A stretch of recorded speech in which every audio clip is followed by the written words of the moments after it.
안녕하십니까, 블룸버거 TV입니다. 즐거운 주말입니다, 여러분.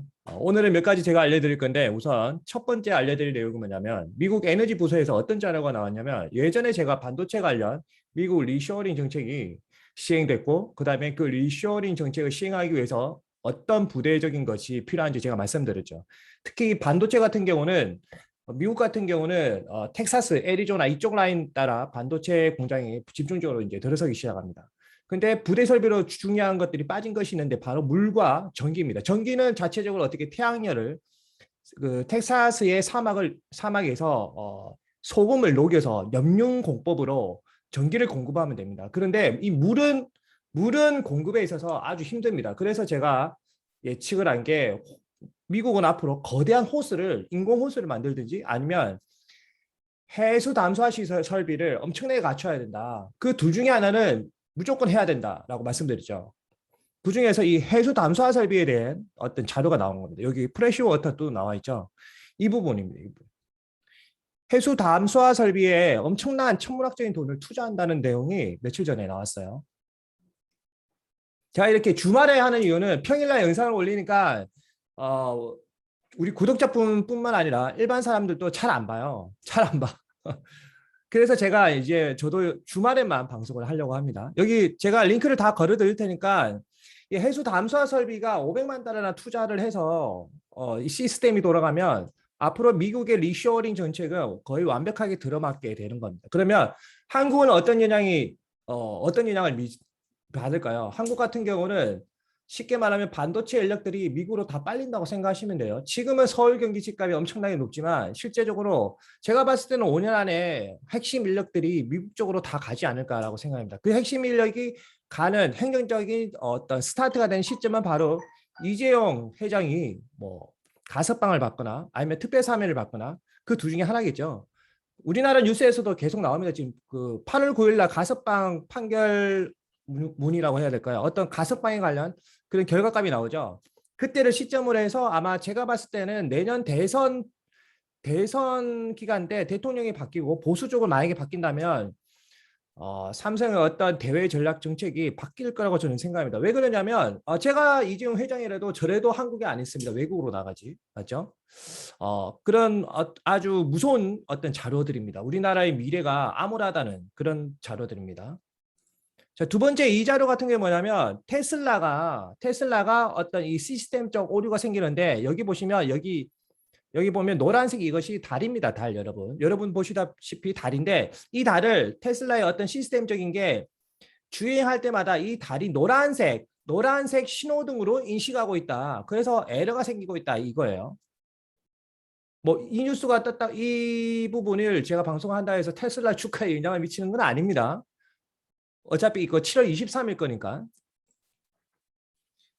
그 다음에 이 뉴스 같은 경우는 콜롬비아에서 그 요번에 코로나 변이 델타 변이 제가 계속 말씀드렸죠. 그거 지금 난리죠. 그런데 델타 변이보다 더 무서운 것들이 생겼다 이거예요. 무서운 것들이. 그게 뭐냐? 바로 미국 남부 플로리다에 지금 퍼지고 있는 건데 델타 변종의 변종이라는 거예요. 그러니까 여기 보면 델타 바이러스는 미국 남부 그 플로리다 지역 그 부근으로 해서 어떤 시스템을 돌려보니 이렇습니다. 델타 변이는 49%고 브라질 빨 변이가 또 있대요.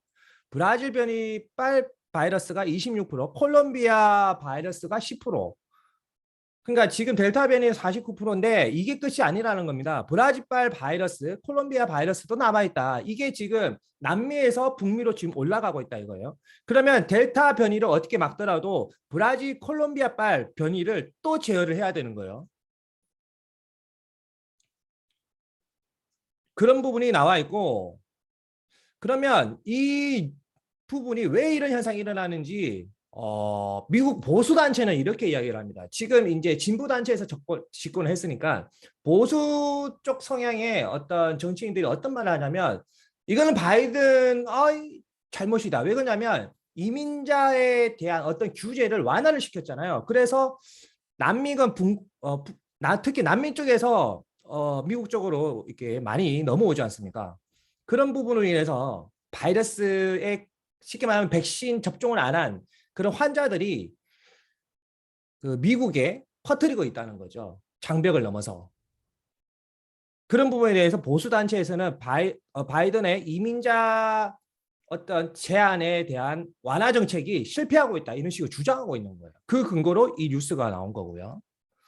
그렇게 생각을 하시면 될 것 같고, 그 다음에 이 뉴스 같은 경우는 PIIE 미국의 유명한 연구소입니다. 연구소 자료인데 여기서 뭐라고 하냐면 대놓고 사우스 코리아다. 사우스 코리아. 한국은 CPTPP에 가입을 해야 된다. 현재 RCEP는 우리는 하고 있고, 에? 그 작년인가 사인을 했어요.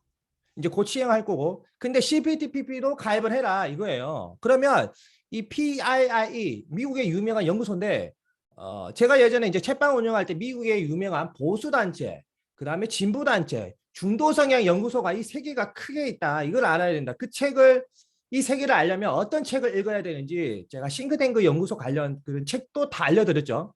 그 부분을 열심히 공부하신 분들은 이게 무슨 말인지 알 거예요.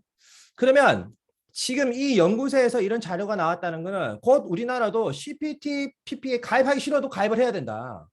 그러면 이 가입 여부가 향후 한국에 어떤 영향을 미칠 건지 알기 위해서는 검색을 해보면 됩니다, 여러분. 제가 천재가 아니에요. 저도 엄청나게 연구를 하고 공부를 합니다.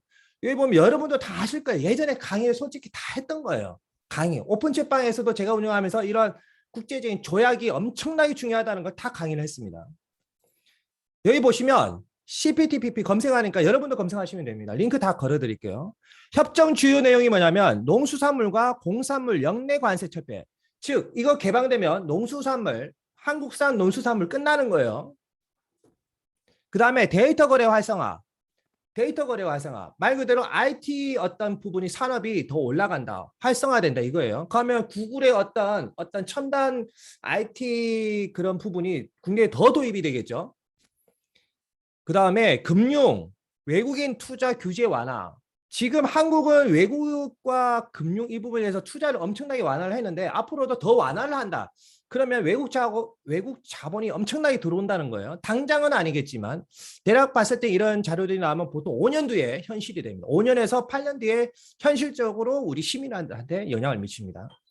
그 다음에 이동의 자유화 이런 건 알고 있고, 국유기업에 대한 보조금 등 지원 금지 이 부분 국유기업이 이제는 앞으로 민영화될 수밖에 없다는 그 자료예요. 당연히 협정에 대해서 우리나라가 거부할 수도 있겠지만 실제적으로는 그거는 일시적으로 정치적으로 잠시 뒤로 빼는 개념이지만 결국에는 미국이 하라는 대로 할 수밖에 없어요. 안 그러면 우리나라는 마탱이 가니까. CPTPP. 그러면 지금 현재 우리나라에 국유기업이 많습니다. 국유기업이 쉽게 말하면 민영화가 되는 거죠. 보조금이 국가 보조금이 못 들어가니까. 그러면 그 국유기업이 알짜 국유기업 몇 곳 있겠죠. 여러분들이 검색해 보시면 돼요. 그 기업들이 민영화가 되면 어떻게 될까요? 망하는 거죠. 망할 때 미국이나 해외 자본금이 한국의 알짜 국유 기업을 먹기 위한 어떻게 보면 사전포석이라고 생각하시면 돼요. 이렇게 큰 그림을 보시면 앞으로 우리는 어떻게 살아야 될 것인가 좀 알 수가 있죠. 자, 이번 강의는 이렇게 제가 끝내고 그 다음 강의는 제러미 헤럴드 대변동 그 책을 읽고 제가 짤막하게 요약을 해놨으니까 그 부분을 제가 강의를 해드릴게요. 구독과 좋아요, 알람 설정은 저에게 큰 힘을 줍니다. 감사합니다.